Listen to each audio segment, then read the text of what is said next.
हम इस वक्त ज़िला अनंतनाग के कोकरनाग गडोल इलाके में मौजूद है, जहाँ पे पिछले 2 रोज़ से यानी आज तीसरा दिन था लगातार यहाँ पे एनकाउंटर चल रहा। तो कुल मिला के इसमें जो है अभी तक जो 4 हलाकतें हुई हैं। हम आपको बता दें कि आज जुमे के रोज़ सुबह से ही जो ही आफताब की किरणें पड़ गई ज़मीन पे, तो उसके साथ ही यहाँ पे फिर से जो है फ़ौज की जानिब से ऑपरेशन शुरू किया गया। और इस गडोल इलाके में जो मुतसिला जो पहाड़ी है, इसी पहाड़ी इलाके में एक मुश्तबा जो मकाम था, उस पर जो है वो गोलाबारी दिन भर जारी रही और फोर्सेस की जानिब से उस पूरे इलाके को जो है इस का मुहासरा काफ़ी टाइट किया गया। उसमें पैराग्लाइडिंग फोर्सेस का भी इस्तेमाल किया, साथ में ड्रोन्स और चॉपर्स का भी इस्तेमाल किया गया। लगातार दिन भर यहाँ पे जो गोलाबारी की गई उस स्पॉट पे जहाँ पे ये खदशा था कि जो मिलिटेंट्स है जिन्होंने यहाँ पे पनाह ली है, तो उन पर दिन भर जो है फोर्सेस की जानिब से लगातार उस स्पॉट पे जो है फायरिंग की गई। और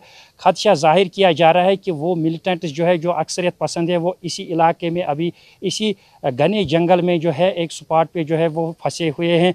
और आज अभी जो है ये ऑपरेशन आज तीसरे रोज़ भी मुसलसल जारी रहा और आज अंधेरा होने के बाद फिर से इसको सस्पेंड कर दिया गया। और इसके साथ ही ये जो ऑपरेशन है वो कल सुबह सवेरे यानी जब आफताब की किरणें ज़मीन पे पड़ेगी तो सूरज जो तुलू होने के साथ ही जो है फिर से ये ऑपरेशन जो है वो शुरू कर दिया जाएगा। हम आपको बता दें कि आज दिन भर जो है गडोल इलाके में जो है गन गरज की गोलियों की आवाज़ें सुनाई दी। उसके नतीजे में जो पूरा इलाका जो है वो सहमा हुआ था। और यहाँ पे फोर्सेस की जानिब से यहाँ पे जो सिविलियन मूवमेंट है उसको रेस्ट्रिक्टेड कर दिया गया है और कल तक इस ऑपरेशन को फ़िलहाल मुलतवी कर दिया गया है।